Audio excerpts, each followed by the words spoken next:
Hello students, कैसे हैं आप सब। उम्मीद है अच्छे होंगे और मज़े में होंगे। एक बार फिर से आपका यूट्यूब चैनल अल हक एकेडमी आप तमाम स्टूडेंट्स का स्वागत करता है, अभिनंदन करता है। आज की इस वीडियो में हम कक्षा 10th में पढ़ाई जाने वाली गोधूली भाग 2 के चैप्टर नंबर 2 को पढ़ेंगे, जो कि विष के दांत के नाम से आपकी किताब में मौजूद है, जिसे कि नलिन विलोचन शर्मा ने लिखा है। तो चलिए बगैर किसी देरी के आज की इस वीडियो को शुरू करते हैं। अगर आप चैनल पे नए हैं तो चैनल को सब्सक्राइब करें, वीडियो अच्छी लगे तो वीडियो को लाइक करें और ज़्यादा से ज़्यादा शेयर करें। विष के दांत, इस कहानी के माध्यम से रचनाकार नलिन विलोचन शर्मा जी ने मध्यम वर्ग के अनेक अंतर विरोधों के साथ साथ सामाजिक भेदभाव, लिंग भेदभाव, आक्रामक यथार्थ की छाया में पलते हुए प्यार दुलार के परिणामों को उभारती हुई सामाजिक समानता एवं मानवाधिकार की महत्वपूर्ण वानगी पेश किया है। यानी कि आज जिस समाज में हम रहते हैं वहाँ पर अमीर गरीब के बीच भेदभाव होता है, छोटी जाति वाले बड़ी जाति वाले के बीच भेदभाव होता है, काले गोरे के बीच भेदभाव होता है। यानी इस तरीके की बहुत सारी ऐसी चीज़ें हैं, बहुत सारी ऐसी कुरीतियां हैं जो हमारे समाज में पलती और बढ़ती और फलती फूलती है। इन्हीं सब कुरीतियों के बारे में विष के दांत के माध्यम से रचनाकार नलिन विलोचन शर्मा जी ने लोगों का ध्यान आकृष्ट करने की कोशिश की है। रचनाकार नलिन विलोचन शर्मा का जन्म 18 फरवरी 1916 ईस्वी बदरघाट पटना में हुआ था। इनकी मृत्यु 12 सितंबर 1961 ईस्वी को हुई।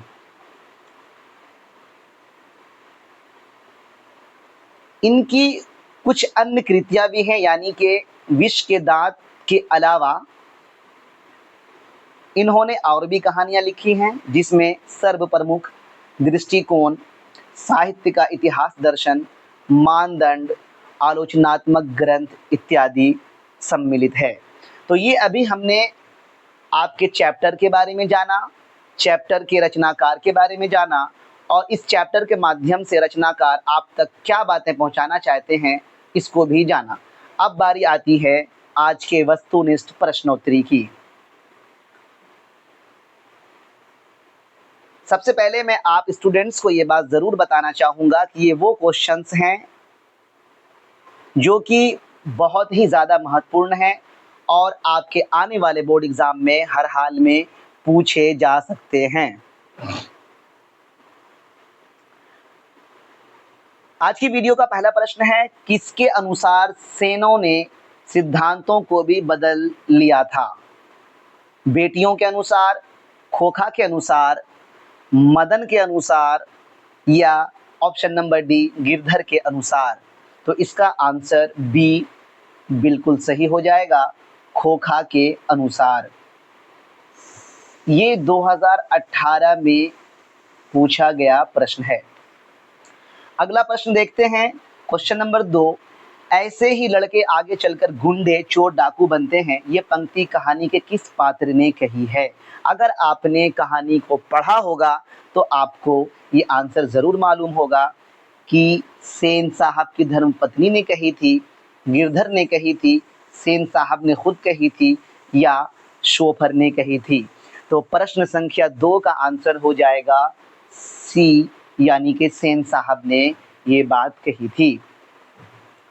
और ये प्रश्न भी 2018 में पूछा गया है, यानी ये भी एग्जाम के दृष्टिकोण से महत्वपूर्ण है। अगला प्रश्न देखते हैं, खोखा के दांत किसने तोड़े?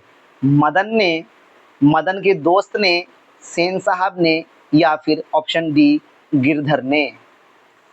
ये क्वेश्चन भी 2019 के एग्जाम में पूछे जा चुके हैं। तो क्वेश्चन नंबर 3 का आंसर हो जाएगा ऑप्शन नंबर ए, यानी मदन ने। खोखा के दांत किसने तोड़े थे? तो मदन ने तोड़े थे। अगले क्वेश्चन की तरफ आते हैं, क्वेश्चन नंबर 4। नलिन विलोचन शर्मा का जन्म डैश ईस्वी में हुआ था। अभी हमने पढ़ा है 1916 ईस्वी में पटना में हुआ था। ये क्वेश्चन 2019 ही में पूछा गया है। अगला क्वेश्चन देखते हैं, प्रश्न संख्या 5, सेन साहब की कार की कीमत कितनी है? 7,500, 8,500, 9,500 या 7.5 लाख? ये क्वेश्चन 2019 में पूछा गया है।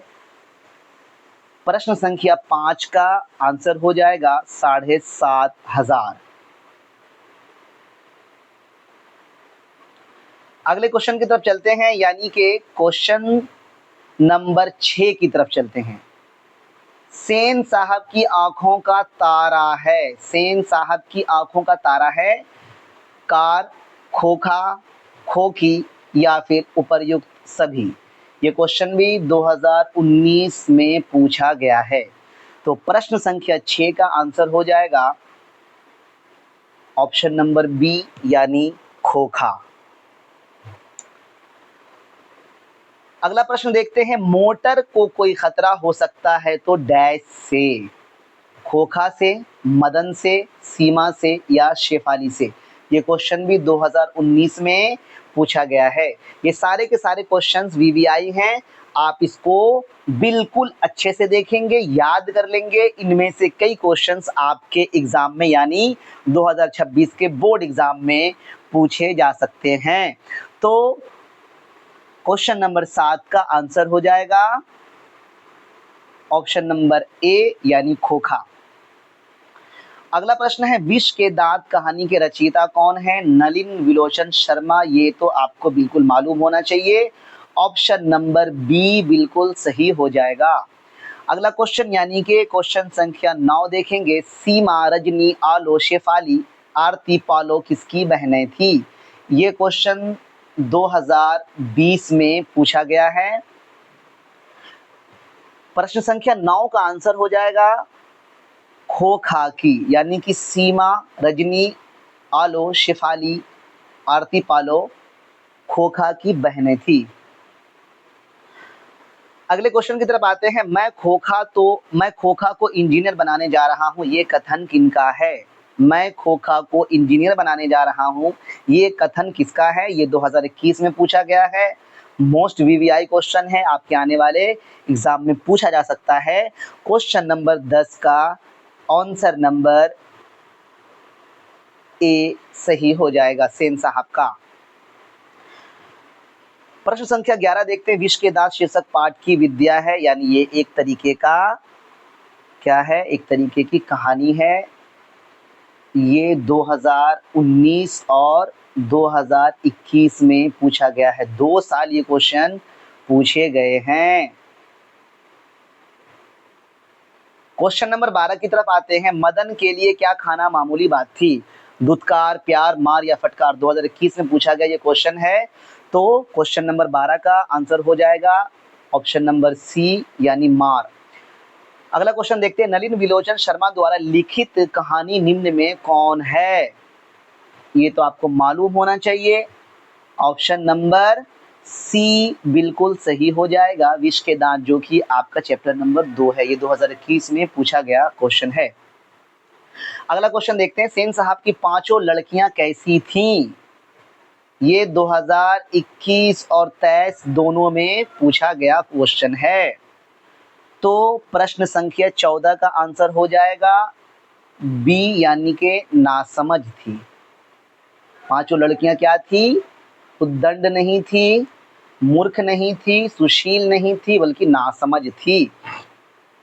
अगला क्वेश्चन देखते हैं, वाकिफ शब्द का अर्थ क्या है? वाकिफ का मतलब हो जाता है परिचित। 15 का सी बिल्कुल सही हो जाएगा। वाकिफ एक उर्दू शब्द है जिसका अर्थ हो जाता है परिचित। ये आपका 2023 में पूछा गया प्रश्न है। प्रश्न संख्या 16 की तरफ आते हैं, लेखक नलिन विलोचन शर्मा की माता का नाम क्या था? ये क्वेश्चन भी आपका 2023 में पूछा गया है। नलिन विलोचन शर्मा की माता का नाम क्या था? तो इनकी माता का नाम था रत्नावती शर्मा, यानी ऑप्शन बी बिल्कुल सही हो जाएगा। चलते हैं अगले क्वेश्चन की तरफ, यानी कि क्वेश्चन संख्या 17 की तरफ। मदन किसका बेटा था? ये क्वेश्चन 23 में पूछा जा चुका है। मदन किसका बेटा था? अगर आपने इस कहानी को यानी विष के दांत कहानी को पढ़ा होगा तो आपको एक एक क्वेश्चन के आंसर्स मालूम होंगे। प्रश्न संख्या 17 का उत्तर हो जाएगा गिरधर का। मदन गिरधर का बेटा था। 18 नंबर प्रश्न देखते हैं। विष के दांत शीर्षक पाठ किस कहानी संग्रह से लिया गया है? ये भी हमने ऊपर पढ़ा है। ऑप्शन नंबर बी बिल्कुल सही हो जाएगा। विष के दांत तथा अन्य कहानियां, ये 2023 में पूछा गया है और 2024 में भी पूछा गया क्वेश्चन है। अगला क्वेश्चन, क्वेश्चन नंबर 19 है। सेन साहब की कितनी लड़कियां थी? सेन साहब की अभी आपने पढ़ा, यानी ये क्वेश्चन दूसरे तरीके से पूछा जा रहा है। सेन साहब की 5 लड़कियां हैं। अभी ऊपर क्वेश्चन में गुजरा कि सेन साहब की 5 लड़कियां क्या थी, नासमझ थी, और यहाँ पे उसी क्वेश्चन को पूछा जा रहा है कि सेन साहब की कितनी लड़कियां थी? तो 5 लड़कियां थी। ऑप्शन नंबर बी बिल्कुल सही हो जाएगा और ये 2024 में पूछा गया प्रश्न है। अगला क्वेश्चन देखते हैं। नलिन विलोचन शर्मा के अनुसार महल और झोपड़ी वालों की लड़ाई में अक्सर कौन जीतते हैं? 2025 का पूछा गया क्वेश्चन है कि महल और झोपड़ी वालों की लड़ाई में अक्सर कौन जीतता है? तो महल वाले ही जीतेंगे, जिनके पास पैसा है वही जीतेगा। ये हमारे समाज की कुरीतियों में से है। अगला क्वेश्चन है कि रश्क शब्द का अर्थ क्या है? रश्क, मेरे रश्क के कमर, एक गाना भी है। रश्क शब्द का क्या अर्थ है? 2025 में पूछा गया है। मेरे रश्क के कमर तूने पहली नजर जो नजर से मिलाई मजा आ गया। तो 21 का आंसर क्या आ जाएगा? ईर्ष्या। रश्क, रश्क के माने क्या होता है? ईर्ष्या, जलन। अगला क्वेश्चन देखेंगे, क्वेश्चन नंबर 22, जो कि आखिरी क्वेश्चन है आज के ऑब्जेक्टिव टाइप क्वेश्चन का।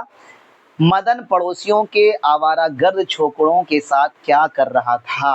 क्वेश्चन नंबर 22 का आंसर हो जाएगा ऑप्शन संख्या सी, लट्टू नचा रहा था। पतंग उड़ा रहा था, क्रिकेट खेल रहा था, चोर सिपाही खेल रहा था? नहीं, लट्टू नचा रहा था। ऑप्शन नंबर सी बिल्कुल सही हो जाएगा।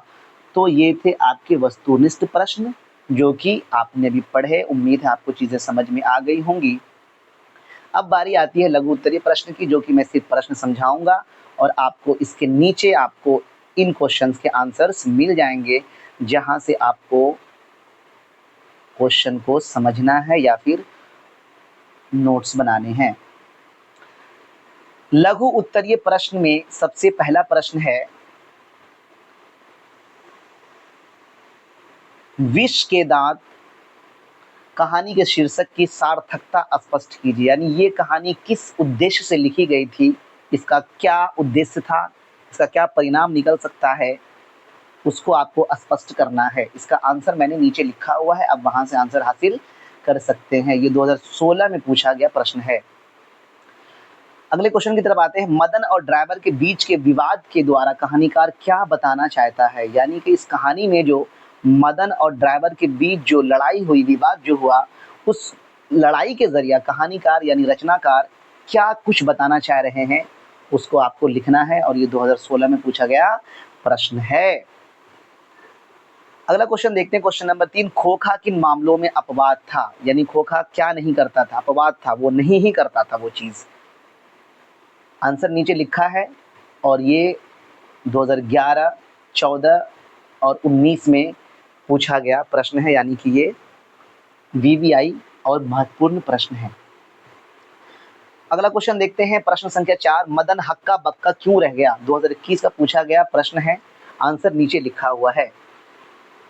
अगला क्वेश्चन, क्वेश्चन नंबर 5 देखेंगे। विष के दांत कहानी का नायक कौन है? तर्कपूर्ण उत्तर दीजिए। यानी कि इस कहानी का हीरो, नायक का मतलब हीरो कौन है, इसका आपको आंसर लिखना है। और ऐसे ही नहीं कुछ भी लिख दिया, तर्क लिखना है कि आपने उसको जो हीरो माना है तो क्यों माना है। 2014, 17 और 22 में ये क्वेश्चन पूछे गए हैं, ये क्वेश्चन पूछा गया है। अगला क्वेश्चन प्रश्न संख्या 6 है। काशू और मदन के बीच झगड़े का कारण क्या था? इस प्रसंग के माध्यम से लेखक क्या दिखाना चाहता है? विष के दांत शीर्षक पाठ के आधार पर उत्तर दीजिए। ये तो आसान सा क्वेश्चन था। इन दोनों के बीच जो लड़ाई हुई, उस लड़ाई के माध्यम से इस कहानी के लेखककार क्या कुछ बताना चाहते हैं, उसको कहानी के आधार पर आपको बताना है। और ये क्वेश्चन 2017, 21 और 23 में पूछा जा चुका है। लघु उत्तरीय प्रश्न का आखिरी प्रश्न है, सेन साहब की लड़कियों के नाम लिखें। 2025 में ये क्वेश्चन पूछा गया है। कितनी लड़की थी? 5 लड़कियां थी। इनकी क्या क्या नाम था? आपने वस्तुनिष्ठ प्रश्नोत्तरी में उसके नाम भी देखे और मैंने इनके नाम नीचे लिख भी दिए हैं। प्रश्न संख्या 7, सीमा, रजनी, आलो, शेफाली और आरती, है ना। हर क्वेश्चन का आंसर मैंने नीचे लिखा हुआ है। बस ज़रूरत है, आवश्यकता है, आप उन क्वेश्चंस को पढ़िए, समझिए और उसके आंसर को दिमाग में बसा लीजिए। अब बारी आती है दीर्घ उत्तरीय प्रश्न की। दीर्घ उत्तरीय प्रश्न,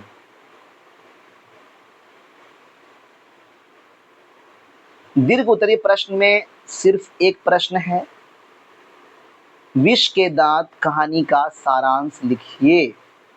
इस कहानी का सारांश लिखना है, मतलब लिखना है, अर्थ लिखना है। 2012 में ये क्वेश्चन पूछा गया था। तो आज की वीडियो में मैंने उन सारे क्वेश्चंस को, उन सारे प्रश्न को आपके सामने ला करके रख दिया है, जो कि एग्ज़ाम के पॉइंट ऑफ व्यू से आपके लिए महत्वपूर्ण हो सकते हैं, आपके एग्ज़ाम में पूछे जा सकते हैं। उम्मीद है आज की ये वीडियो आपको पसंद आई होगी, और अगर आपको कोई भी दिक्कत हो, परेशानी हो, तो आप कमेंट सेक्शन में लिखिए। मैं आपकी परेशानी को दूर करने की पूरी कोशिश करूंगा। मिलते हैं अगले वीडियो में, तब तक के लिए आदाब अर्ज़ है, नमस्कार अर्ज़ है।